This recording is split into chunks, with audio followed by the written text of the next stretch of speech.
So guys అందరూ ఎలా ఉన్నారు? నేను చాలా బాగున్నాను. ఈరోజు ఈ వీడియో ఏంటంటే, ఒకవేళ మీ ఫోన్లో కూడా ఇట్లా ఎంత ఈమెయిల్ వచ్చినా ఎందుకు వస్తలేదంటే, ఫస్ట్ మీరు మెయిల్స్లో పోయినా అది ఎందుకు వస్తలేదో ఇప్పుడైతే సొల్యూషన్ చెప్తా. ఫస్ట్ ఆఫ్ ఆల్ మీకు తెలుసుకోవాలి ఏంటంటే, ఒక్క ఈమెయిల్ అకౌంట్ తోటే ఒకటే అదే ఇది అవుతుంది అన్నమాట, డిస్కార్డ్.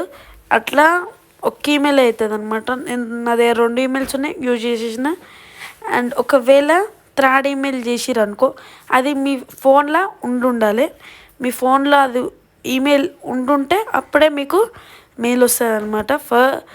మీరు మెయిల్ అది ఈమెయిల్ పెట్టుకోవాలి, అంటే కొత్త తయారు చేసుకోవాలని వేయాలి, లేకపోతే వేరే వాళ్ళు ఈమెయిల్ ఒకవేళ చేయాలంటే మీరు వేరే వాళ్ళ ఫోన్లో పోయి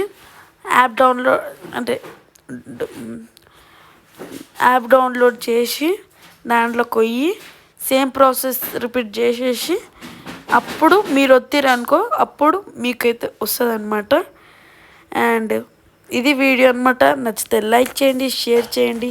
ఇప్పటివరకు నేను సెర్చ్ చేసిన స్టార్టింగ్ నాకు కూడా వెళ్ళిపోతుండే, ఏడ దొరకలేదు. ఫస్ట్ టైం నేను చేసిన కాబట్టి please do like and subscribe. Until then, take care. Bye bye.